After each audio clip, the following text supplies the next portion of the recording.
Podcasting from their dining room table in West Hollywood, California, it's the Stonebergs with Dave Stone. What can I say? I'm a man of very stupid principles, okay? And Katie Strandberg. My brain needs help. Advice and encouragement from two goofballs who can barely run their own lives. Call now at 213-282-3615 to be part of the show.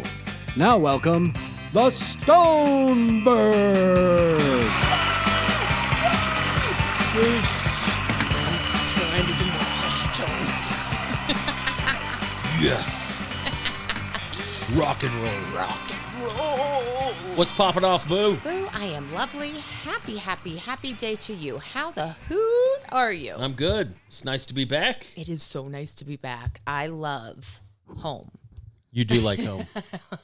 I love home. I love lamp. Katie like home. I do. I love both. I love getting out on the road. Yeah. But I also love coming home. Well, the road is amazing, and I've learned so much. And I'm looking forward to diving in today about it because no big deal. I did some shows. Sure did. And I'm a touring person now. I don't have my glasses. I just tried to get them. But yeah, welcome home. It's good to be here. Where do we begin? It's different coming home when you've already been with me.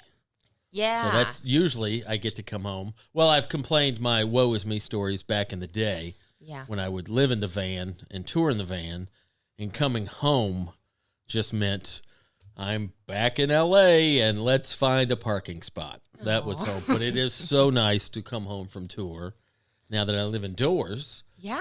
Throw the luggage on the floor and be like, I'm here. It's good that you live indoors. Yeah. That always kind of makes me sad when you say that. Yeah. Got running water and everything. Yeah. But, it is, we were out for about 10 or 11 days. Amazing. And just had a blast. It was so much fun. And I'll also say this. I've gone on the record as saying the only thing I don't like about touring is being away from my wife. Aw, gross. But I didn't have to be away from you when you come with me. It was awesome. You had fun? I had so much fun. I didn't realize how much beauty is in the Pacific Northwest. Wow. I mean, redwoods, I've seen pictures on that little Google thing that goes on my, on the TV. Yeah. It's like a fun. The screensaver thing? Screensavers. Yeah, you see. Been there, done that. Got the screensaver. But it was, I know this sounds so lame, but transformative. Yeah, how so? Because I was in a little bit of a funk. I was in a little, not huge depression, but I'll be honest, it was a little lower. And I don't know, there's something about driving and getting out of LA, and I knew I just needed to. And so I was so grateful that I just shut my anxiety off and was like, I'm doing this. I'm going with my boo. Yeah, I mean, travel will do that for you. I don't want to pretend like I'm a world traveler. I've only been to Canada once. That's the extent of my international travel. But I have traveled pretty much all over this country for the last 15 years. And, not to get too pretentious or whatever about it, but travel's important in that it's so easy for us to just get into our routines. And sometimes routine turns into a rut. Or just, whatever your routine may be with your life, with your friends, with your family. But obviously, leisure travel is special to go and have vacations and whatnot. But even I was smoking a joint in our hotel parking lot in Davis, California, and just being in another city. Yeah. Even if it's not a spectacular city. Yeah. Just being somewhere different. Yeah.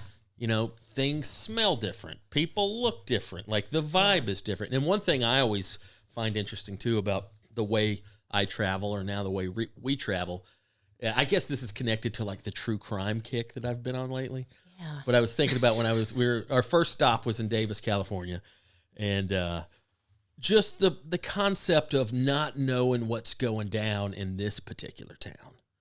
Like, especially the way we travel, where we come into town and at most we'll stay 2 or 3 days somewhere. Most of the time it's one night somewhere. But just I don't know if excitement's the right word, but just not knowing what's up with this town. What happened here last week? What's in the local news? What's the local vibe? What's the stories? You know, Ooh, I could see that. I get fearful of that, and I like how you're like, challenge accepted. I'm gonna find all the murderers. Yeah. But and also, as much as I love to travel doing comedy, contradicting everything I just said, sometimes you go places where you're like, okay, this is work. Yeah. I'm just here to do these shows and to get paid and roll out. But then sometimes you go on a 10-day run in the Pacific Northwest, and it's just breathtaking. I mean, it's insane how beautiful. If people listening who haven't been or spent any time in the Pacific Northwest, just go. Yeah. Even if you have no agenda. Go stay at a Red Roof Inn, eat at Burger King, but just drive around. Yeah. I mean, it's insane. This was your first trip to the Pacific Northwest. Well, I went before, but that was sort of a rush trip, and I had to move somebody out of a thing. Anyway, long story short, I didn't really get to see the And you city. flew in and flew out on that other trip. Flew out. Yeah. But driving there is just, I don't know. I was like seeing snow and then the beautiful sky and rivers, all the rivers. So many rivers. Oceans, mountains. It was just, I don't know. I really forgot how much I love being in the woods and nature and how that can be so healing because I'm so small. I'm just a little blip on the thingy of Earth. And it's so neat to be reminded of that, you know? Yeah. Man. Well, and just the natural beauty up there. We kind of went the long route from L.A. to Eureka. If people don't know Eureka, that's probably 3 or 4 hours north of San Francisco. The quick route is just to take the 5 up through the Bay Area. But for some reason, unless I'm going to the Bay, like if I'm going to spend a few days in San Francisco or whatever, obviously I don't mind that route. But I always take this roundabout way. Like I'll take the 5 up through Redding, California, and then shoot over to Eureka. So we did that. We went up to Davis, which is just outside of Sacramento, crashed that first night in Davis, and then from there we could have gone diagonal, and I think you get back on the 5 and go through the Bay. But instead we drove north up to Red Bluff and then cut over and spent about a 3.5-hour drive from Red Bluff to Eureka on Highway 36, right through the Trinity National is it a national park? I guess it's a national park or forest. Yeah, it was pretty. That's one of the most beautiful rides I've ever done. It was so pretty. I mean, what is it? Trinity National Park between Red Bluff, California, and Eureka, California. Just probably less than 100 miles, but because it's so windy and so mountainous, it takes about 3.5 hours. And just one of the most beautiful drives you'll ever take. Nope, Harvey. Just insane. What's up, Harvey? Harvey wants to be on the mic. No, it was so beautiful. And what I just discovered so much, how much work being on the road is. Yeah. It is beautiful. It is really cool. But it's a lot of, I didn't understand why I was so tired. I was in the passenger seat. You did all the driving, but I got so tired every day. Yeah, it's crazy. Like, obviously, I know that even driving, if you think about it, like, why does driving make me tired? Seinfeld has an old joke about driving's great. You're outdoors, but you're indoors. You're moving, but you're sitting still, you know? And it really is great. I think the main thing for me, like with driving, I think driving's so tiresome because you're locked in. You have to stay mentally, you have to stay focused that whole time. There's no mental breaks, or there shouldn't be, behind the wheel. So I get why the driver would be tired, but even riding shotgun, it just takes something out of you. Yeah. I don't know if it's the physical act of moving. Yeah. Like the joke said, you're sitting still, but you're still moving through the earth 70 miles an hour. Right. So I don't know if that has some sort of cumulative effect on you. Harvey, come on now, bud. We're trying to do a thing here. Come on, buddy. Oh, he wants to be the star. Put me on TV. Gosh, he's just in the middle. Get that water bottle out. But, I'm so glad you got to come with me. We just had an absolute blast. Eureka, California, we spent 3 days there. Oh. And I've been going to Eureka, or at least Humboldt, for probably 10 years. When I first started going up there and doing shows with that crew, they were in Arcata. They just had like comedy night at some bar. But now they have their own club, Savage Henry Comedy Club, in Eureka, California. But Yeah, we got to explore Samoa Island. Oh my This gosh. little island just west of Eureka. We went on a couple of beach hikes. Yeah. Went to Trinidad State Beach. Which was crazy because that was the redwoods and then the cliff, right? We Yes. almost went off the cliff. Yeah. Yay. Well, and that's the crazy thing about Humboldt County and that area up there is you literally have the redwood forest going all the way up to the ocean. Yeah. Like, I've been to forest areas and I've been to the, but to have them in the same area. Yeah. So we were literally hiking through the redwood forest and we could hear the ocean. Yeah. And then it's like the particular part we were at was just this drop off, this cliff. Terrifying. And, but there you are, like right in the middle of dense forest. And then right through those trees, there's the ocean. Like, I've never experienced that. I think most people associate ocean with tropical. Yeah. But I love subtropical ocean areas, port even towns up there. The dogs looked happy. The dogs are running on the beach. They're happy. Then all of a sudden there's horses. They're majestic and my beautiful. God. Went to Clam Beach, saw some horses, just Yeah. horses on the beach. I mean, they weren't wild horses. People were riding them, but still. No, there's a place in Georgia. What is it? Is it Tybee Island or there's a place near Savannah, Cumberland Island, where they just have wild horses running around. Oh. So these weren't wild horses, but still. And in Clam Beach, the thing that was unique about that, it was such a deep beach. Yeah. Meaning, like, once you got out of the parking lot and put your feet on the sand, you still had like a quarter mile before the water. Oh, it was just yeah. such a deep beach. And just dogs running around, horses. People were happy. It was weird. Savage Henry Comedy Club. Oh, yeah. It was a good time. Awesome. You had fun? Oh my gosh, I had so much fun. Shout out to our buddy Chris Durant. I got to sign a wall. You signed the wall. Signed a wall. We took a nice hike in. They have this thing called the Hammond Coastline Trail, where it's a trail that goes all along the coastline there. I don't know.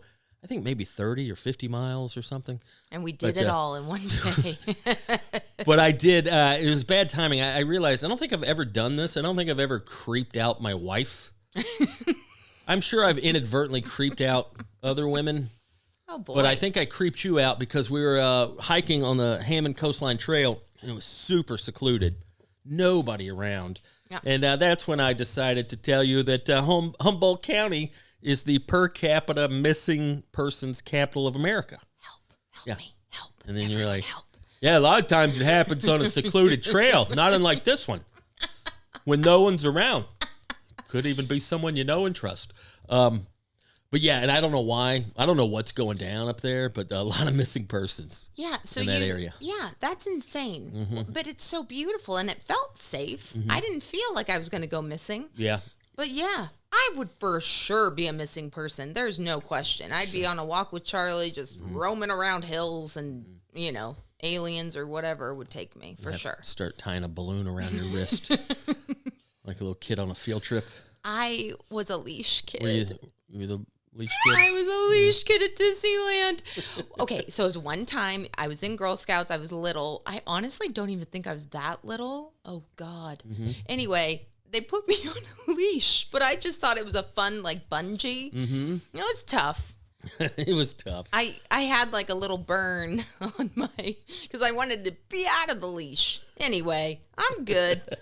It was fine. We had fun in Eureka. 2 great shows there. Great club. I think we went beach hiking every day. Oh, my gosh. Ate some great seafood. Yes. Had a good time. And then we had a couple days off, so we went about 3.5 hours north to Grants Pass, Oregon. That was dope. Amazing. Never been there. We became teenagers. Yeah. It was a teenage day. Yeah, it was We were practicing karate kicks in the parking lot. Were we? Yeah. That was the marijuana talking. Yep. It was really fun. But went bowling. We went bowling. Hadn't been the same bowling day. in years. Yeah. It was AM bowling. It was like 11 a.m. Yeah, I sucked. Yeah. It wasn't great. I You mean, did okay. You got a couple strikes, though. yeah, but I used to crush. Well, I think bowling's one of those things where it's not like a bicycle where you pick it up immediately. Like, it takes a while. I used to be very good at bowling. I was in a Really? bowling league. No, you weren't. When I was a teenager. Yeah. I was good. I bowled a 280 one time. 300 is a perfect game. Oh, wow. So I got like all strikes, but maybe one frame. I had some spares. But yeah, when I was like 14, I bowled a 280. Highest score on this trip, 165. Oh. I broke 100 3 times. No, so you did really good. We bowled 3 games. And at one point, did you break 100? No. Okay. I was like 70 something. I was like, that's good. You got that's a couple strikes. You got some. I got one of them on video. So, really? Yeah. So yeah, went bowling, had a good time. Then we thought, well, we're in beautiful Grants Pass, Oregon. Let's get out and see the sights. Let's get out and wander around. Wandered over to Hellgate Canyon Overlook. And it was nothing like hell. It was so beautiful. It was so pretty. And, I love the smash hit movie, River Wild. The River Wild was filmed right there on the Rogue River. Kevin Bacon, Yeah. Meryl Streep, Yeah. a star-studded cast. I felt their power when we were there. It was so pretty. And if you haven't seen a River Wild, A River Wild, yeah. Yeah, it seems like a weird. Anyway, watch it. Yeah, It's a your doozy. typical 90s thriller. But Meryl just carries it. Yeah. And Kevin, I love how I call him Kevin. Oh, Kev. Kevin and Meryl were great in that. Kevin and Meryl. Got a nice room right there on the Rogue River, our hotel. We upgraded to a balcony room, and it's just, there's your balcony, and there's a big raging river, like And literally right outside. Don't forget about the cookies. Free Every cookies at the night. hotel. That was We good. loaded up on cookies like trash cans. Yeah, they were like complimentary cookies and milk. It's How precious is that? Cookies and milk. I know. Yeah, every night at 7:30. So I would just go in there just stoned as hell. Got like 5. Got a grip of cookies. Run back to the room, honey. I got the cookies. Oh, they were wonderful. But They were so that was a delicious. good time. The one thing about this trip too, like I don't know if I've talked about this in the past. When I first started touring, or even when I'd been doing a little while, if you're trying to tour economically, I need a show every night that I'm on the road because, if I'm out on the road and I got an off night, that just means either I'm sleeping in the van or I'm paying for a hotel that night, but not getting paid to do comedy. So it's just, I used to schedule these big runs and have no off days. That's Just insane. 10 cities in 10 days, 20 cities in 20. Kyle and I, year and a half ago, we did a 10 city in 10 days. And that doesn't sound like a ton compared to some of these bands that go out and, they're on the road for 5 months. But 10 cities in 10 days, boy, that'll wear you down. So anyway, that used to be my thing. I remember I had like 20 cities in 20 days one time. And that all looks good on the poster. Yeah. That looks good on the calendar. Look at all these dates, man. But then you get out there and you're like, oh, geez, I need an off day. And just the way this little ran worked out is, we had Eureka for 2 nights, and then we were off for 2 nights. And then we had Portland for a night, and then we're off for a night. Just some ample off time on this run. Which I loved. So nice. Loving the off time. Yeah. I don't know how you did 20 in 20 days, 10 in 10 days. It's so exhausting because you drive that whole day. Yes. You get there, you check into wherever, and then it's just turn around and perform. And you're never in a city for more than like 18 hours. Like you're not in a city for a full day. Yeah. And that's the other thing too. It's like, it's great to go all these cities and do all these shows, but sometimes you want to check out the places you're in. Like I said, sometimes you don't give a shit. Yeah. Sometimes I'll be doing a comedy club run in the Midwest, and it's like, okay, I don't need to see Columbus, Ohio, more than a couple. No offense to Columbus, but there's certain towns you go and it's like, this is a paycheck, Yeah. But then there's other places where like, this is awesome. Oh yeah. And I'm so glad we had some off time on this run. Then we went up to Portland. You'd never been to Portland before? Never been to Portland. We stayed in the city. Mm-hmm. It's downtown. Oh. Or Old Town, I think. Yeah, Old Town, west of the river there. I think downtown's east of the river, but Old Town Portland, just beautiful. Oh I mean, I know Portland's has been going through issues for a while. But has it really? Yeah. Where have I been? It's just been. I don't know the Portland beat. Yeah. A lot of stuff going on in Portland, but the area we were in was nice, and then the part of town where the venue was at, great venue, one of the best clubs around. Helium, always an honor. I shit on comedy clubs, but there's a handful that are just really great. Oh, yeah. And Helium is one of them. Oh, my gosh. Yeah. It was so awesome. And you crushed. I know you're not going to say that, but it was so great. I did all right. Oh, you did phenomenal. The whole audience was just roaring. I love how I said roaring. They were a great crowd. Vocab. Great crowd. Like, Yeah.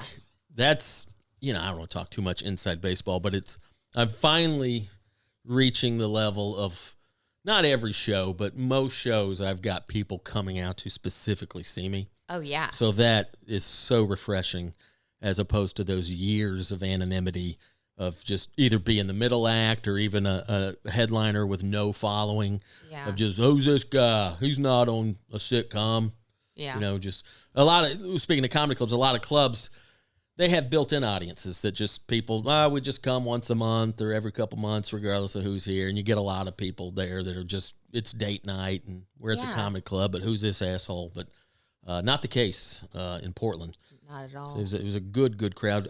Some friends on the show, buddy Jeff Tate. Oh, I stopped love by, Jeff did a guest Tate. spot. Kyle Kinane lives in Portland now. He stopped by. Couldn't talk him into doing a spot. He was, he didn't want to. kicking it on an off night. But it was nice to hang out with Jeff and Kyle and meet some of the local comics there. And man, just a great club. I will say I love everything about it. Mm-hmm. Here's where I get socially anxious. Mm-hmm. When it is, you do an amazing thing called a merch table, and people interact with you. Yeah, and I hate that, by the way. You're so good at it. I hate standing You're like, at the merch hey, table. I'm all small talking. Well, I've already done the thing. I did the thing you paid for. And I know I don't have to stand at the merch table and sell merch. I need to get some extra cash, but it just feels like part B of the show. Like, right. Hey, come. And then also like, you want to buy some stuff? I know you already paid for a ticket and got a babysitter and took a shower, but can I get some more of your money? Please? I was kind of hoping you would be mending the merch table. Okay, so here's the thing. I was going to, but people don't care about me, and that's fine. I don't mind. I like being the hidden little lady, there's no seat. I need a seat. Yeah. Never a seat. People don't really know who I am. I was going to try to get into sale mode, but I choked. A, they do know, but B, it doesn't matter. You go see a band, a lot of mid to big size bands, they have a merch person. I never been up to the merch table wanting to buy a shirt and be like, I don't know, you're not in the band. No thanks. Well, you have. Here's the thing. People want pictures with you. They come, they're circling the table. Where's Dave? Dave. And then I'm sitting there. There's no seat. Mm-hmm. Remember, I need a seat. And then also, I don't know where to go. I'm on the side. There's no... Speaking of which, by the way, that was the one show you weren't on, was the Portland show. Just because it was kind of a stacked lineup and they have all the locals there. But I referenced you in a couple of jokes and you got an applause. And just off of mentioning Katie. Yeah. People know who Katie is. I don't know. They love you. Not on the show, and... I just wanted to sit. So then I sat near the merch table, but then I was on my phone. Yeah. I did the phone move. Yeah, big help. I appreciate that. I knew you wanted me to do more. Yeah. I'm sorry. Because I love doing an hour. Yeah. And then coming out and sweating all over the merch table. Yeah. Being awkward with people. Yeah, it's fun to watch. I did take a picture of you at one point because somebody was just talking you up. You get a lot of that. And I'm appreciative. I can't believe anybody gives a shit what I'm doing out there. That being said, if you're not going to buy some merch, just stand over, get away. You're blocking the table for people who want. But every now and then, about every show, you get one person who just sets up camp at the merch table, and it's just their own little personal Q&A.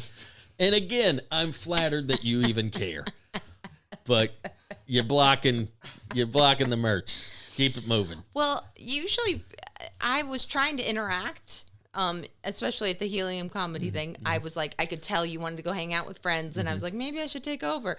But then I did our game where I flipped you off. And I was to the side. It did not read well. I don't remember that. Oh, my God. Yeah. You had two people that were so earnest and kind, and they looked at me like I was just some crazy fan because I was like, woo, giving you the bird. And then I was like, I'm not. And then I just walked away. It's all right. It's... After Portland, we had another day off, but passed through Mount Shasta, California. And I'd only been up there once. And Mount Shasta. Oh, boy. What a weird place. We talked about this on the Boogie Monster a long time ago, but long story short, Mount Shasta is it's this giant mountain Yeah. In Mount Shasta, California, about an hour south of the California-Oregon border, right there on the 5, 14,000 feet above sea level. That's tall. But long story short, it's just supposed. It's like a paranormal buffet. There's so many crazy legends and stories about Mount Shasta. One being that there's a alien civilization inside the mountain. Okay, what? Yeah. Where's the door?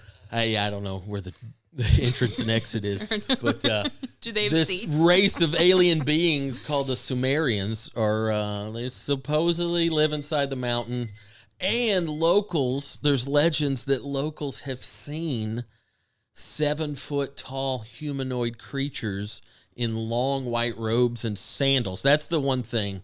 What? They say that they're in sandals. Like Birkenstocks? Yeah. Or when I think of Crocs? an alien, what are the odds that an alien is rocking some Birkenstocks? But who knows? But anyway, point being, some locals have reported seeing these 7-foot tall, long blonde hair, long white robes and sandals creatures. Just that cracks me up too. That they're just once a month we go into town and get our provisions. What? There's an alien at the Dollar Tree stocking up on soap. But, there's UFOs. People have seen UFOs going in and out of the mountain. People have seen aliens walking around town. Just a lot of Bigfoot stuff. And they think it might be a portal to other dimensions. But all we really checked out was the original Black Bear Diner. Which was so good. Delicious, but no aliens. Yeah. So. And you were mad at the biscuit. Yeah, biscuit was hot garbage. That's but all that's right. And then we wrapped it up Thursday night. We were in Chico, California, and that was a big, weird, fun show at the Sierra Nevada Brewery. Yes. What a venue! This was, if you know Sierra Nevada beer, it's. I wasn't pandering when I said it's the craftiest as I will go with beer. Yeah. The regular, whatever their standard green label, Sierra Nevada. It's not an IPA, but it's got a little bit of that IPA craft beer, but it was solid. But the venue, like, it was at their headquarters / brewery, and then in the back they have like a 300-seat venue that, like, I don't know how to describe it, but just you could tell they spent some money on this thing. Like the detail. No, it was insane. The huge stage. Insane. They hired a band, a live band, to play us on and off the stage. Shout out to the Tire Swings. The Tire Swings. My new buddies who we hung out in the parking lot. Went back to the hotel, and this van drives. You and I are just in the corner of the parking lot smoking weed. Yeah. This van comes by. Hey, I'm like, who's this asshole? Oh, it's the band from earlier. And I was Good so dudes. rude. Yeah. I was just sitting on the curb staring into the abyss. And I was like, sorry, I would come over and hang out, but I'm high. Then I just sat and looked at the curb. It was fascinating. That was a fun show. It was a weird show in that, now that was an example of, I think because there was a lot of people there. I think we had about 140, 150 people there. Yeah. And I would be willing to bet maybe 30 of them were there for me. There was a lot of was a lot of people. I think it was an annual show that they do. Oh, and it's just, it felt like we do this every year, regardless of what jackass is on stage. There was a bunch of, and nothing against these people, but I don't necessarily think my demographic is 65-year-old Republican fruit farmers. Well, but that's who the majority of the crowd was. But we still had a good time. Yeah, it was an interesting crowd. They were, I couldn't get a hold of them. Mm-hmm. And I've never performed with a band on stage. Mm-hmm. That was just, that really threw me. Why? I don't know why. They weren't playing during your set. No, I know, but They weren't doing the rim shot every time you told the joke. I felt them staring, and I'm like, they're staring. What are they staring about? And I took way too many beta blockers that day because I was nervous. And so my set was interesting. I'd say I explored a lot and learned. You did. You did some new material. My only advice is don't close with a brand new bit. You usually want to close with something strong and proven, but hey, Katie's exploring the space tonight. I know. After it, I was like, all right, that's my time. No, but fun run. And really seriously, like, I know I sound all sappy, but truly the only thing I don't like about touring is being away from you. And then when you're with me, and it's twofold. It's twofold that I get to enjoy your company. Yeah. But as we've talked about ad nauseum on this show, I I have a paranoia about your own personal safety that when we're 2,000 miles apart, I can't do nothing for you. So I do worry about you constantly when I'm on the road. Well, that's fair. So it's it kind of two birds with one stone. You know, I get to enjoy your company, and I don't have to bite my fingernails for 2 weeks, hoping that Katie is safe, or she didn't leave a candle burning, or she didn't fall down the staircase, or that's whatever. Fair. Well, last time you went on tour, I got a couch. There was a lot of I do big purchases, and I broke a window. You broke a window last time I was gone. I didn't mean to. It was the couch, and then it was a big to do, and so I'm glad I went on this, because what would have happened to this apartment? I don't know. Maybe I'd take some walls down. But one last sappy thing. I've been doing comedy a long time. I've been in a million green rooms with a million comics, and there's always just this vibe of. Most of the time, it's a good vibe. It's anticipation. It's excitement. All the comics are back there. Sometimes there's good, friendly banter, but then sometimes there's leave me alone. I got to get in my head and figure this out. But it was so refreshing to experience all that with you. You know, in those moments, you weren't my wife. You were my fellow comedian. Yeah, and that was so fun. You know, it seriously, it was fun to share those experiences with you. I know that wasn't our first time touring together, but every time it means a lot. So and I hope you had a good time. I had the best time. I'm so excited about stand-up again. It gave me I remember the first show, and oh my gosh, I'm going to cry. That's all right. It was just really neat, because I forgot that I'm good at something. You are good. You're very talented. You just need reps. Yeah, I just need to practice. No one's perfect at stand-up. I'm not. I just found something that when I was done performing, I walked around the block, and I remember being like, I have a confidence inside me that I've never felt, that I only have. This has nothing to do with my family. This has nothing to do with anything. And it made me so appreciative that you pushed me and was like, come on, just try it. And, artistically, it was just really cool. And I was like, I'm going to try. Why not? Why not give it a shot? You're why funny. not? I've only been telling you that for about 12 years, that you're funny and that you should do this more often. Takes me a while to let things come in. But yeah, it was really cool. Well, it was a fun little run, and I'm so glad you were able to join me. And I hope we can do more of it. I look forward to it. Right on. Moving on. Okay. Let's move forward. We're moving. It's green, moron! Keeping it between the ditches, it's time for Traffic School with Dave on the Stonebergs. What are the odds that we would have a traffic school lesson right after I just drove 2,300 miles round trip to the Pacific Northwest and back? I felt like I was on pretty good behavior behind the wheel most of the trip. There was a few little stretches where the blood pressure was through the roof. Yeah. And, maybe the aggression and vulgarity was a little higher than it should have been. Real simple lesson today. Real simple lesson. I think I can sum it up in just a few words. Okay, I like that. Stay the fuck out of the left lane. That's today's lesson. Okay. Stay the fuck out of the left lane. Is that it? That's it. Stay the fuck out of the left lane. What are people doing? Idiot or asshole? Which is it? Are you an idiot? Do you not know that you're not just supposed to set up camp 5 miles below the speed limit in the left lane? Or are you an asshole and you're like, yeah, I know, but I don't care. Regardless, they're both equally incriminating. Yeah. Stay out of the left lane. What is wrong with people? Okay, but Do this is people like not a know? two lanes. We have to remind everybody. On the freeway. This isn't like a 5-lane freeway. On the interstate, on the freeway. No, even a 5-lane. 5-lane, even worse. You have 4 other options. Yeah, that's true. The far left lane is designated for passing. Okay. You pass. You get in there to pass the other traffic, and then you get your ass back over into one of the right lanes. See, I think if you're going fast in the left, it's okay. Like if you're going 80 to 90, which I know is wrong, you're fine. I used to adhere to that. Yeah, I get that principle. Hey, I'm already going 10, 15 miles an hour over the speed limit. Yeah. But still, the guy behind you, the girl behind you, the whomever behind you might want to go 20 miles an hour over. That's true. Like, stay out of the left lane. And I always, and this is very common, but like whenever something like that happens and I finally do get around them, I'm just like, and it's not a mean mug. I'm not trying to intimidate anybody. It's, oh my God, I've got to see what this asshole looks like. And every time it's just like, what the fuck are you doing? Yeah. I think a lot of people just don't know. Like, Well, a lot of times it's just some sweet little old lady who's just, and it's like, I don't want to be mean to her, but like, right. I truly think a big percent of the population just like, what? Oh, well, huh? Like, Yeah.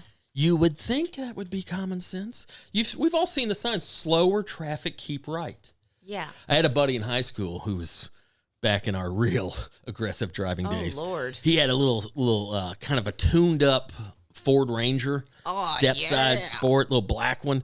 And then he had a custom sticker written in reverse so that the person could see it in their rear view. It said, slower traffic, keep right. Oh, wow. So in your rear view, you could read it correctly. But anyway. So your friends were just as passionate about road rules in high school? Oh, yeah. Yeah. What? Well, that was like, I want to drive 100 miles an hour all the time, so get the fuck out of my way, get out of the left lane. Right. This is just, well, here's the thing, too. It's the lack of awareness. Now, I'm not talking about like me and this other car are the only people on the road, and I'm just being an asshole because I'm mad that this person, there's a parade of traffic behind you. Like so many times on this trip, there was an asshole in the left lane with 30 cars behind them. Yeah. All being like, what are you doing? Yeah. And it's this isn't complicated. I think this is why I get so annoyed at things. None of this is complicated. None of this takes a high IQ. None of this takes special training or experience. Yeah. It's common sense and it's easy to do right. Just stay the fuck out of the left lane. Well, you were doing well. And then the drive back. We had from Chico to LA. We were just going to do it in a day. Supposed to be Friday, 6.5 hours, took 8.5 hours. Took 8.5 hours because there was road work, which went down to like one lane, right? Mm-hmm. On a 2-lane highway. Yeah, let's do road construction on the 5 on a Friday afternoon. Yeah. We literally sat for about 2 hours. In about 2 hours, we traveled about 5 miles. Yeah. Yeah. And we were both getting a little grouchy because we got 3 hours of sleep. Mm-hmm. And I want to apologize because I probably did the worst order at Chick-fil-A I've ever done because we got food at Chick-fil-A and I was, sorry about that.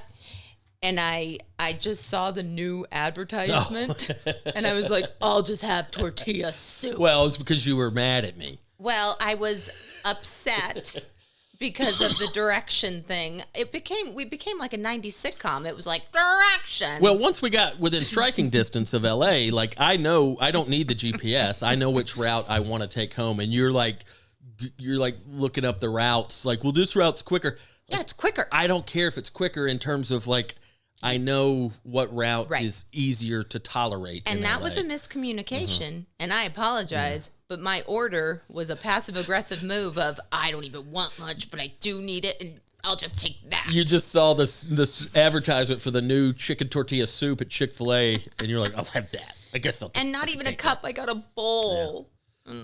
I just didn't care for it. A bowl of soup for traveling food. Ooh. Eat my bowl of soup while I'm riding shotgun at 80 miles an hour. Oh boy. But yeah, just stay out of the left lane. It's not complicated. Yeah. And it's not, here's the thing too. It's not just one of those just ineffective for the hell of it laws or rules. Yeah. The reason you'll want to stay out of the left lane because it clogs up the flow of traffic. Yeah. The people in the right lane, if they want to go 10 miles an hour under the speed limit, that's their prerogative. They're in the right lane. But when the person in the left lane is doing the same thing and there's a parade of traffic behind you, what are you doing? Yeah. And I think that's the thing, just the lack of awareness. It's one thing to not, if you truly don't know that that's a law or a principle that you should adhere to, that's one thing. But do you not see the line of traffic behind you? What do you think we're doing back here? What do you think all these people in the left lane who are trying to pass, right? What do you think they're doing? I mean, just open your eyes, and just try to have a little self-awareness behind the wheel. This was one of the worst. That commute from Chico back to LA was one of the worst. The other place that I'm surprised I haven't committed homicide behind the wheel, Florida. Every time I'm in Florida, just left lane cruisers, dude. Just what? Huh? This is where I want to be. And I know I rant, but no, I think these are very correctable problems. Listen, I rant about the smell of paste. I don't know if I've ever ranted about that, but I understand ranting, and good. Good on you. Hopefully we're saving some lives with this. And good on you. Sometimes the passenger has just got to let the driver vent. Ugh. Sometimes you just got to let the driver vent a little bit. Yes, and you did pretty good. I did. And I try, I don't take it out on you. No. But I understand, even though I'm not directing my anger towards you, I understand that's still not fun to be around. Right. So I try to quell it as well as I can. But every now and then it's just, well, and I think too, it's just, we did 2,300 miles in about 9 days. It's a lot. So I think that's a lot. That's a lot. It's a haul. It's a haul, but so you did great. Stay out of the left lane. Yep. It's not complicated. No left. Moving on, Boo. Okay. 213-282-3615. In that order. That's the order. Yeah. That's also important. These aren't just arbitrary numbers. You get the order mixed up, you're going to get somebody else, and we can't help you. Yeah, it's going to be weird. If you haven't done so already, create a contact, put us in your phone, give us a call anytime. We're here for you. We're here. Let's see who we got. Hey, Dave and Katie. Thanks for the weekly podcast. Love listening every week. Listening to the last week's podcast and hearing the crazy story about people just breaking into people's cars as they're driving down the road in traffic. That seems crazy to me, but I live in rural Kentucky, so I was just kind of curious on your opinion on gun control. That's not something we really deal with here. People will break into people's cars and stuff like in the middle of the night, 2 a.m. when people are sleeping. But we don't really deal with that here. If somebody did that here, there's a lot of concealed carry or open carry here. And, it's a good way to get shot real quick. One person's opinion is, why would you shoot somebody, or their valuables are not worth somebody's life? But a lot of people's opinion is if you're willing to give your life to stealing something, your life isn't that valuable. So, I'm just kind of curious what your opinion is on that, because if I just see somebody reach over and start taking something out of my car, my initial interaction would be to pull my gun. So, just kind of curious what your opinion is, being in, growing up in Georgia, how you feel about that. Thanks. Love you guys. Bye. Love you too, buddy. Love you too. Didn't leave a name. I think that might be Wes. Oh, really? The guy that I answered the phone very aggressive and asked him what the fuck he wanted. Get out of the left lane, Wes. When Google accidentally forwarded the voicemail number to my number. Anyway, good question there, Wes. I'm pro Second Amendment. I'm pro gun to an extent. Okay. I got no problem with concealed carry. I do have a problem with open carry. This is the new thing I've been doing. When I see the Yahoo in Montana a few months ago, I was on tour, and I saw two guys in the same store, double-barreled, two holsters, one on each hip. Two different guys. Old-timey West Two different stuff? guys that didn't seem like they were together. I kind of saw them at different times of the little stay at the gas station. But my new thing is, and probably not a great idea to go and taunt people who have multiple firearms on them, but I can't help but... Taunt? You didn't taunt. Not a taunt. I just go, hey, thanks for your service. And they both look, huh? Oh, no. Thank you, fucking Captain Shotgun, for, I don't know, just something about open carry. Or like when that was in the news a few years ago, the assholes with an AR-15 wrapped around their shoulder in line at McDonald's. I don't know what these words mean. What do you do?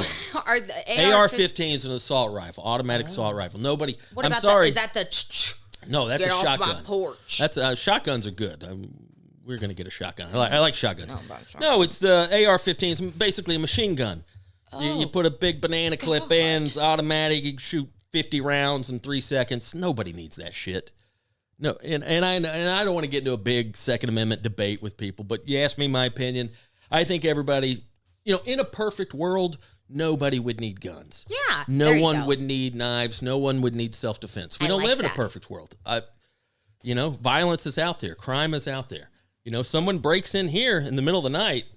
I'd give them a hug. I'm not going to talk them out of it. I'm going to take some sort of physical action, right? Like, that being said, these yahoos just walking around with a gun on my hip at Arby's just in case. Like, concealed carry, fine. You keeping it concealed under your coat, whatever. Worst case scenario, shit hits the fan, you got a gun. But it's so peacocking. These rednecks walking around with their AR-15 around their neck or 2 pistols on their hip. I don't know why, that just annoys the shit out of me. Well, yeah, it's terrifying. Also, calm down. Well, everybody calm down. And I know a lot of those folks probably have military backgrounds or whatever, and that's fine. But there's a lot of folks who glorify guns. Once you've had a gun pointed at you, or you've had someone try to wrestle your gun away from you and use it to kill you with, it kind of takes the fun out of guns. It takes the fucking machismo and the peacocking out of guns. I've had encounters, 4.5 years as a cop. I've had some shit go down. Fortunately, I've never had to shoot somebody. I was a millisecond away from shooting a guy who my partner shot first and killed. Oh. Go into that story right now. But yeah, I stood there, watched the guy get shot and killed. And I was a millisecond away from pulling the trigger myself. The guy just beat me to it. Anyway, that's another story for another time. The hardest, and like you've witnessed a lot regarding guns and safety. So I can't imagine what you've been through regarding being a cop. So I get it, because you go to, oh no, this is what could happen, But you just look ridiculous standing in line at Arby's with an exposed pistol on your hip. I'm sorry, you look ridiculous. I'm not going to pretend to know the psychology behind everybody doing that, but a lot of it ain't just in case Second Amendment. A lot of it is intimidation, faux swagger, faux machismo, and it's quite obnoxious. So, well, I have a question, and this could be to Wes or you. Why not? Okay, I have seen paintball guns, okay, that look exactly like a gun in my little world, right? So why not do that? You get the same feeling. It's fine. It's paint. It's gonna hurt close. I watched 10 Things I Hate About You. They can hurt people. There's a scene where they go to a paintball thing. It's real cute. Anyway, long story short, why not? Why not take, what about a BB gun? Same thing, right? Well, that's a slippery slope too. Now, if you're just using a fake gun, that's how you get shot. That's how the cops are going to shoot you. Someone else is going to shoot you. So, if you're a gun person, you need to either have a real gun or no gun. But, the in-between. Anyway, but now the other thing people talk about is, use of force, use of deadly force. I catch a guy breaking in my house, I can kill him. That's their mindset. Like, tell me when I'm allowed to murder someone. When am I allowed to shoot my gun and use deadly force? Well, most states are different, but it's all kind of the same general principles and laws. In California, there's 5 basic principles on whether or not you can use deadly force. The force you use must match the level of threatened danger. Now, when I was a cop, we had a thing called the use of force continuum. And what that was, it was a system on, so each officer, you would learn it as far as to answer the question, well, when can I use my gun? And what the use of force continuum is you have to meet the level of force that's brought upon you, and then you can go one notch above. And what I mean by that is if somebody comes in here swinging a wiffle ball bat, I can't pull out a shotgun and shoot them. Sure. Now, if someone comes in here swinging a wiffle ball bat, I can meet that and go one step above, whatever that is. What's one step above I guess I could use a real baseball bat and combat them with that. A wood one or a metal? But point being, and you see that on the news all the time with cops that are just improperly trained or they're a little trigger happy where, an unhoused, unwell person's got a pocket knife, a 2-inch pocket knife and they're 40 feet away, and then they're just opening, just putting lead down range on that. Now, that may be a bad example because with a knife, the one step above. Well, now they have tasers. They have less lethal beanbag guns, stuff like that. But in terms of your average citizen, point being, someone breaking into your car, you can't really pull out a gun and shoot them. Now, if they're breaking into your car and you see that they have a gun or they've made threats or whatever, but someone's trying to steal your backpack doesn't give you the right to just end their life. Right? Now, the laws are different. Someone breaking into your home, because then you can articulate, what are you doing breaking into my home? You don't have any good intentions. Yeah.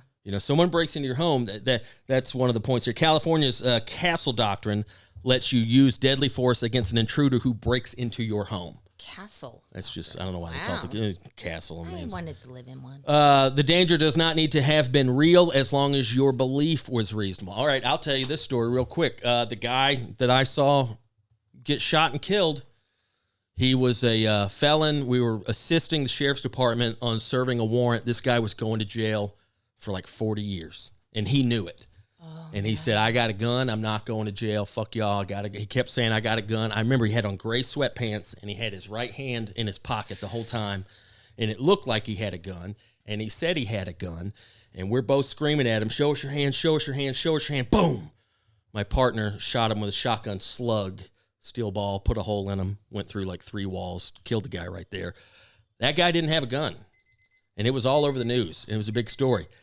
It was still a justified shooting, in that he said he had a gun, his hand was in his pocket. Point being, we were trained by the time, let's say he did have a gun, by the time he pulls it out and we see it, he's got the drop on us. It's too late. Wow. It's easier to play offense than defense. Right. To use a sports metaphor, the offense knows where the play's going. The offense is acting, the defense is reacting. Well, in that scenario, even though our guns were drawn, 9 times out of 10, if he knows in this moment, I'm going to pull my gun out and shoot him, he's going to get the shot off before we get our shot off. So he said he had a gun multiple times. Hands were in his pocket. Looked like he had a bulge there in his pocket with a gun. Eventually, my partner was just, he made a move and boom, he shot and killed him. Guy didn't have a gun. Still a justified shooting because, based on this, the danger, the danger does not need to have been real as long as your belief was reasonable. Now, that's very vague, but that falls under that category. Oh, man. Crazy person breaks here in the middle of the night and says, I got a gun, I'm going to kill everybody. Right. Well, if I shoot and kill him first, turns out he didn't have a gun. Oh, well, shouldn't have broke in and said you had a gun and made threats. So that's where that. You can use deadly force only if you reasonably fear great bodily injury or death.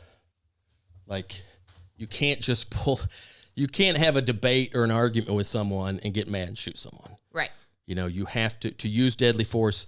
You have to articulate that you were truly fearful for your life. Right. And then the last one, California is a stand your ground state, so there's no duty to retreat from a fight.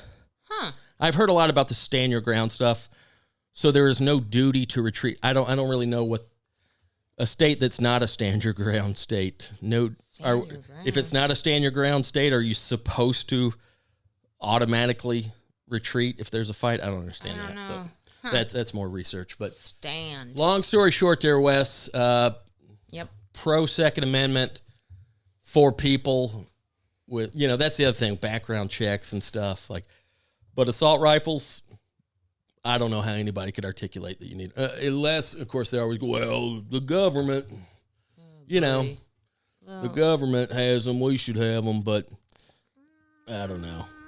Really? Concealed carry, sure. Open carry, with all due respect, go fuck yourself. So, there we go. Yeah. Moving on, boo. Okay. Thanks for that call there, buddy. 213-282-3615. In that order. Give us a call and let us know what's going down. All right, that's some heavy talk there. Whew.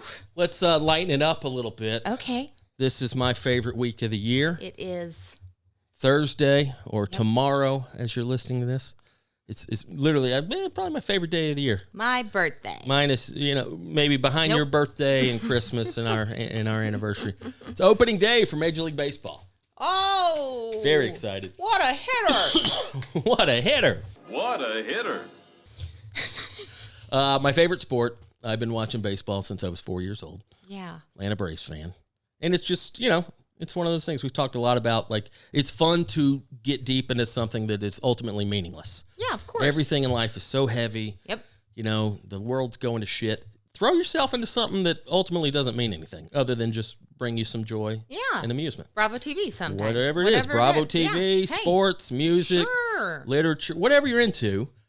It's fun to get into something that ultimately doesn't matter. Well, I'm really happy for you because I know it's been a weird season for sports. You got real sad. You get real sad after football. Yeah, there's about a 6-week gap after football and before baseball where it's just a wasteland. I mean, basketball's going on. I watch a little basketball, but I'm not nearly as...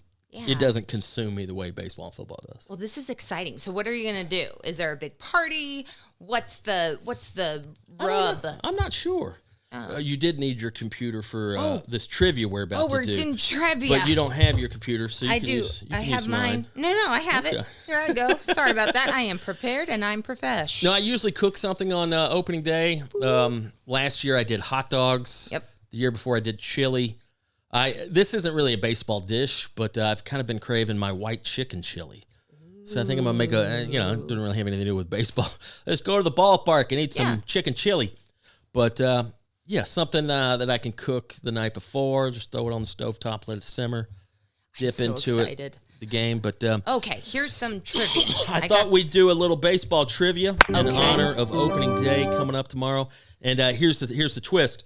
I need you to pick out a few questions for me, but then I got some baseball trivia for you. And I know you're not a baseball expert, but I am always fascinated by this concept of how much do you know about the shit you know nothing about. Okay, Meaning, I like that. If we were to get my mom on here, About that. Okay. I want to do this with mom in terms of like heavy metal or something.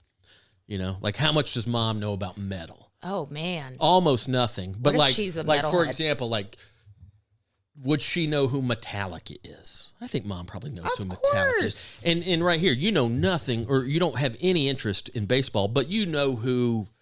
I'm sure you know who Hank Aaron is. Yeah, maybe. Yeah, he's anyway, good. We'll ask you some questions after you ask me some questions. So just pick out 10 of those. Is that the one that you have?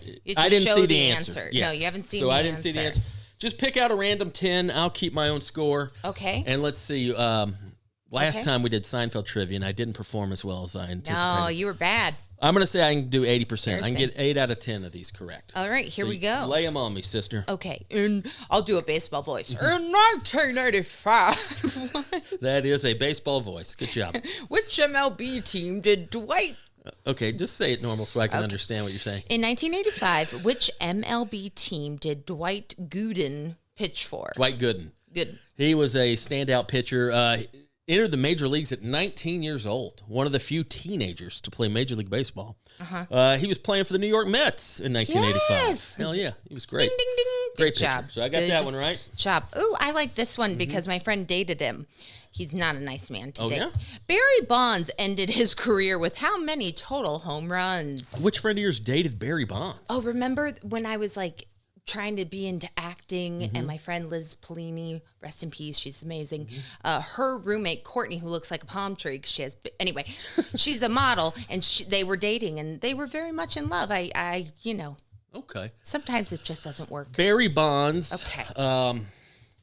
Barry Bonds, he holds both the single season home run record at 72 and also the career record. Yes, so total home Total runs. career. He surpassed Hank Aaron. First it was Babe Ruth. Babe Ruth had like 714 for like, that was the record for like 70 years. And then in 76, maybe 77, Hank Aaron broke that career record with 715. He ultimately went on to have 755. Bonds beat that.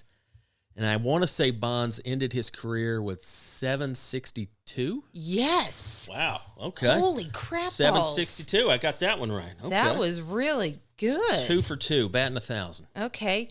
Which member of the Hall of Fame had a .331 lifetime batting average and was known as the man? .331. In baseball terms, we just call that 331. He batted .331. 300 is kind of the pinnacle of, like, you're really good. And that's the thing with baseball. Like, you can fail 7 out of 10 times and be considered really good. So 300 average, that just means he got a hit 3 out of 10 times at bat. Anyway, the man refers to St. Louis Cardinals legend Stan the Man Musial. Yeah, wow. One of my dad's favorite players. Aww. Yeah, Stan the Man. Cute. Okay. Great ball player. I like this one. Which MLB player is nicknamed the Flying Hawaiian? Ooh. MLB. The Flying Hawaiian. Flying Hawaiian. Yeah, I like that. Oh, I know who it is, but I can't remember his name. Melakaliki Maka. That has nothing to do with it, but I just like that song. He was a speedy little outfielder. Does he have kind of a Hawaiian name? No. Okay, so it's like more of a normal name, kind of like a basic B name of a man. No offense to this name. It's not Johnny Damon, even though he looks Hawaiian. Nope. I don't know that one. Shane Victorino. Shane Victorino played for the Phillies. Yep, that's who I was thinking of, but I couldn't remember Victorino. So, it's all right. Got that one wrong. It's all right. Okay. All right. Let me go. Oh, what was the location of Shea Stadium? Oh, that's where the New York Mets played. Good job. Fun fact, Atlanta Braves legend Chipper Jones did so well against the Mets. Every time they played the Mets at Shea Stadium, Chipper Jones just, for 20 years, just crushed the Mets. Named his firstborn son Shea. Aw, that's a great name. Because he dominated Shea Stadium so much. I love that. All right, I'm 4 out of 5. Okay, what year were the bullpens added to Fenway Park? Oh, these type of questions. Oh, my God. Yeah, but I bet you got it. Come on. What year were the bullpens added? Yes. Okay, this is kind of a trick question because used to, back in the 60s, 70s, and 80s, the bullpens were exposed. Bullpen is where the relief pitchers station and hang out and practice during the game because they may need to be called in at any moment. Like a green room? So it's kind of the green room for the pitching staff. Ah. It's where they can go out there and relax and stretch and get ready because they might get called in at any moment. They used to be just along the foul lines, like exposed, and you always had to have either a ball boy or a bench player like face the live game and protect these guys in case a foul ball or something came. That would because hurt. Their backs are turned. There's a live ball game going on, a foul ball. Anyway, so that was always weird. They were just kind of exposed in foul territory. And then eventually they started putting them behind the outfield wall, the outfield fence. Huh. So are they just asking, probably the question is, when did they move from the sidelines to the behind the fence? Yeah. In Fenway Park, which is where the Red Sox have played. What year were the bullpens added to Fenway Park? Yeah. 75. I don't know. 1940. Okay. Yeah, I don't know how It's I okay. ever know that one. All right, that's my 2. I gotta bat clean for these last 4. Okay. What is the name of the baseball park known as the Green Monster? Oh, that's Fenway Park. Yeah, there we go. You got it. You know why they call it the Green Monster? Because it's pretty. Dimensionally, it's weird. Most baseball fields, there's always some degree of difference, but on average, it's 330 feet down the lines and about 400 feet to dead center. The Green Monsters in left field of Fenway, it's like 250 feet. Oh. So to combat that, the wall is like 50 feet high. So you still have to hit it as far to get it over. But it's weird because it's so much closer, but it's gigantic. So it's kind of a weird anomaly in baseball, the Green Monster. Well, good for you. Yeah. Okay, which player won the first MLB Rookie of the Year award? Oh, the first one? Yep. It's pretty, you like this person. They're fun. There was a movie after them. Or with them. Was it Jackie Robinson? Yeah. Okay, 1948 probably? Yes, I don't know. So that was the first Rookie of the Year? Yes. Interesting. Yeah, there you go. Got that one. 2 more. Okay. What is the nickname given to one-time Texas Rangers player Ivan Rodriguez? Pudge. Wow. Best is it because catcher. he's large? He was a little chunky, but that's best catcher mean. that ever lived, in my opinion. Okay. Just amazing. Amazing. Also 19 years old when he got called up to the major leagues. Can you imagine being 19 years old playing professional sports? No, That's insane. I think I was crying in a corner somewhere. Anyway, in what city was the American League wild card game played in 2016? America, good Lord. It's a nice city. 2016 American League. Oh, jeez. People are very nice there. Nice. Minneapolis? Toronto. Yeah, I would have never gotten that one.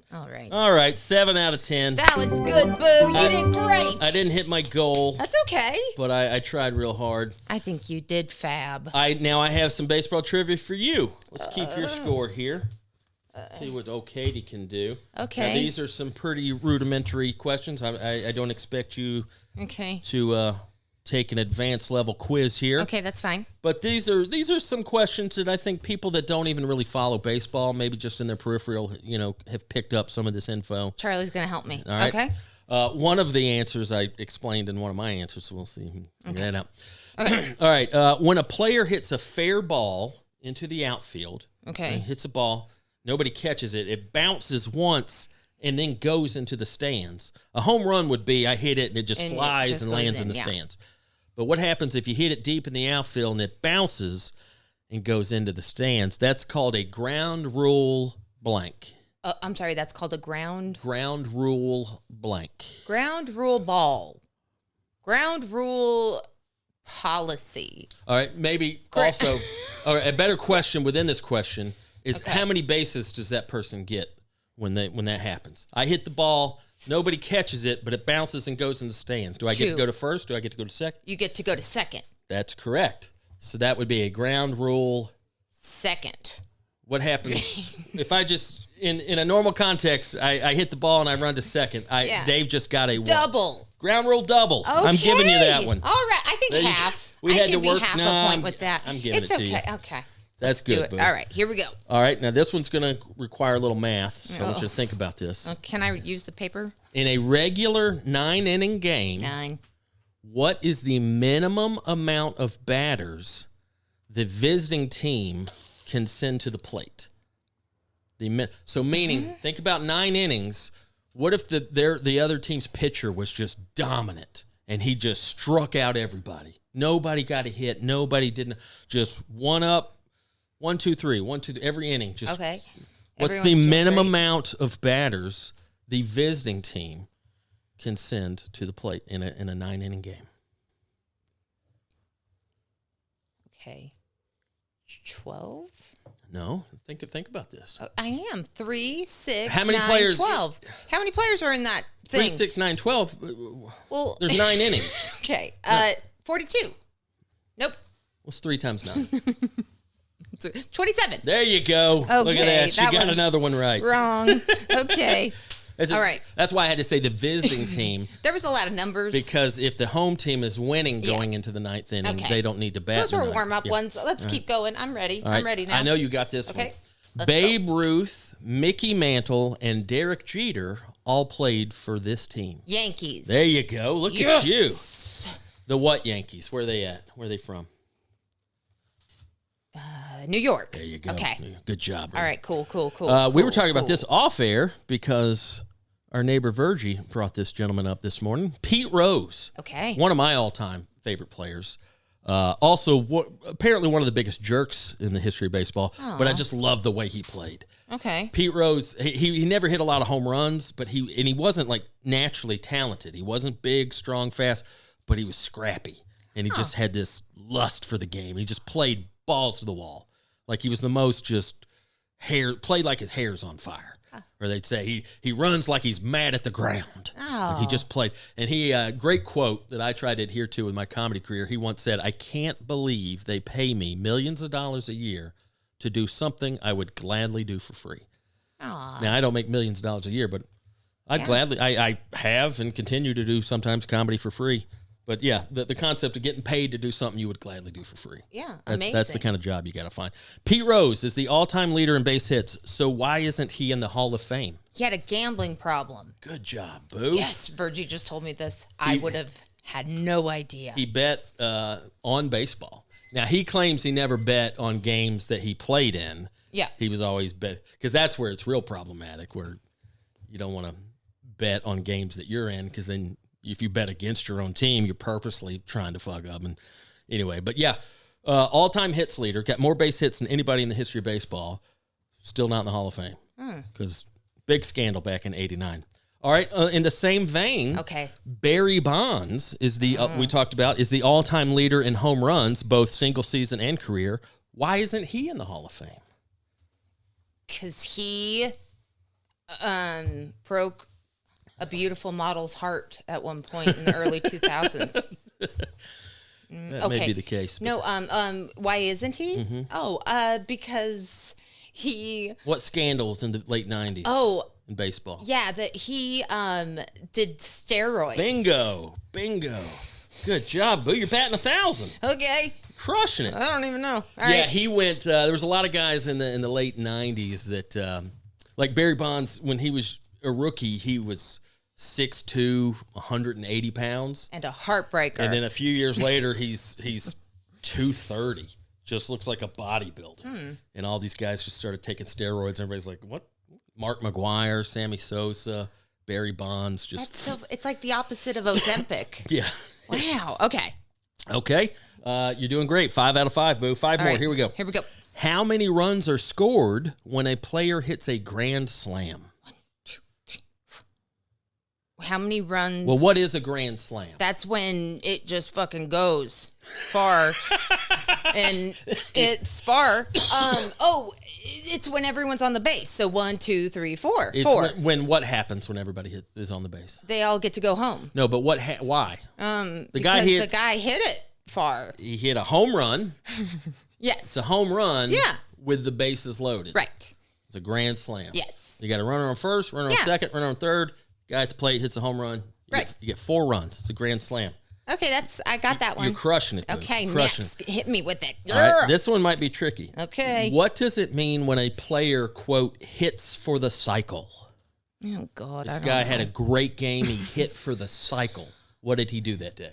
He hit for the cycle? Like Soul Cycle? Like not the number 4, F-O-R. He hit for the cycle. He got a cycle.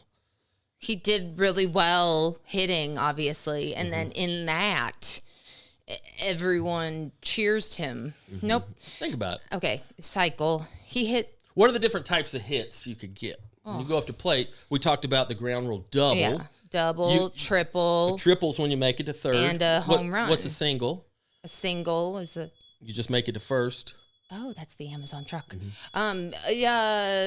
Cycle, a great cycle. The guy hit for the cycle. He got what?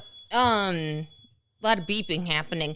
I think it's when you do good and you get on all the bases. Maybe is that what it is? He gets on all the bases. I'm gonna give that to you because you didn't articulate it, but I think your meaning was there. Sure. In no particular order, that means that player in that game got a single, he got a double. Okay. He got a triple, and he also got a home run. Could be in any order. Yeah. But in one game, this dude got all 4 of those different. That's hard to do. No offense. I think I'm baiting you. Am I beating you Probably. with this? I don't know. How many more? How many more? 3 more. Okay. All right. My beloved Atlanta Braves. Mm-hmm. Not just the Braves franchise, but the Atlanta Braves have won the World Series twice. They've won 2 World Series. Mm-hmm. Can you tell me which years that occurred? Yes. And both years have sentimental value to me. Not just because my team won.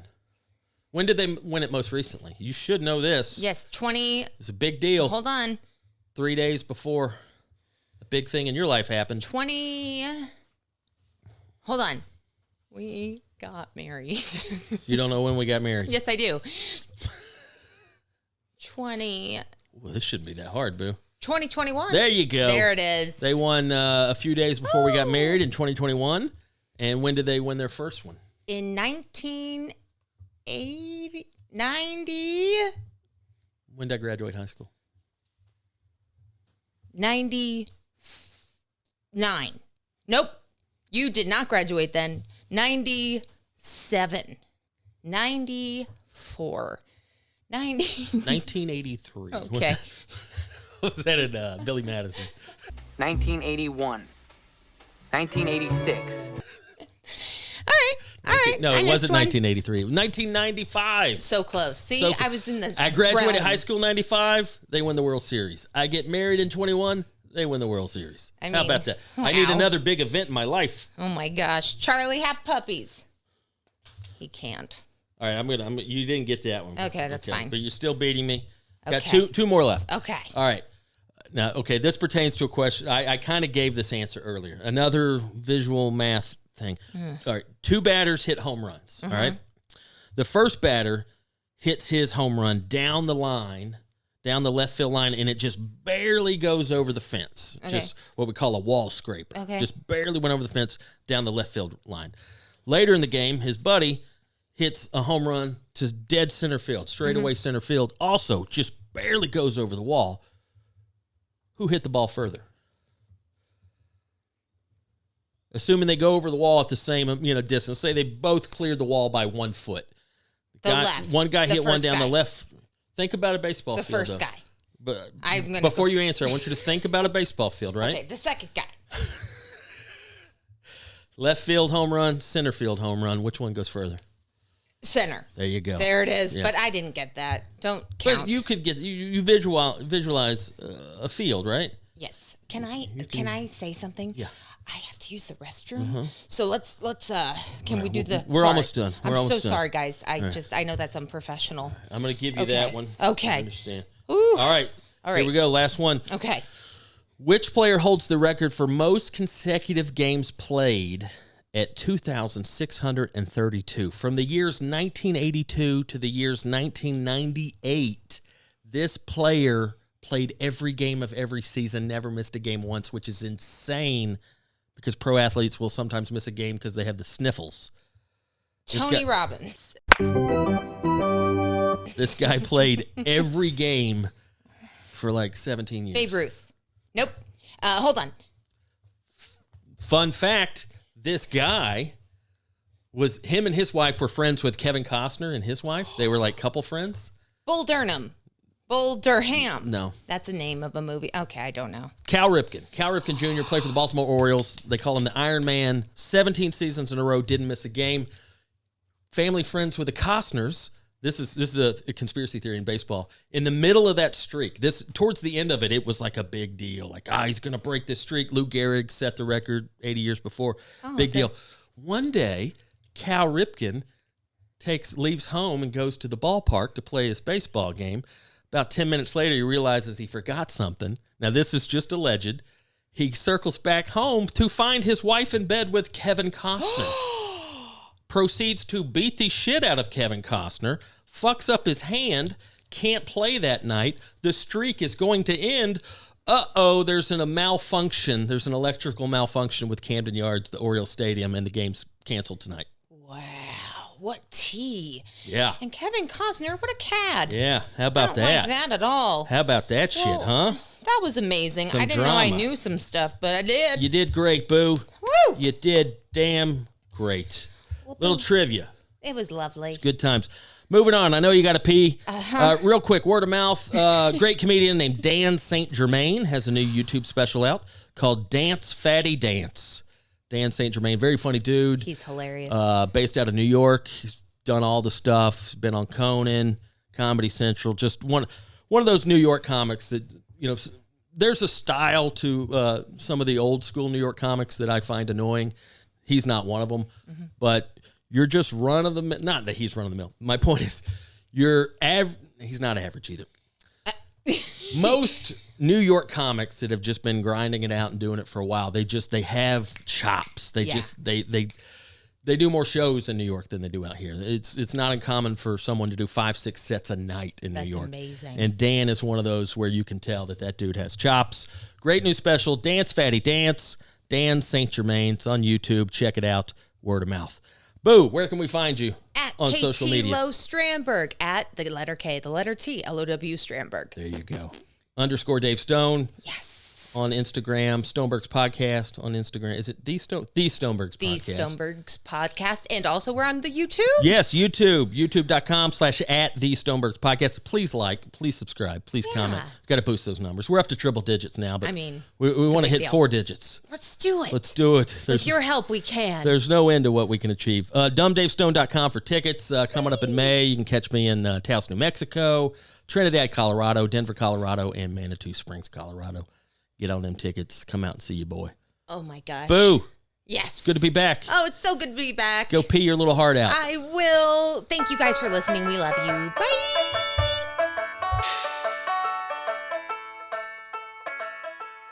Oh, Lord, yeah. Okay, thank you.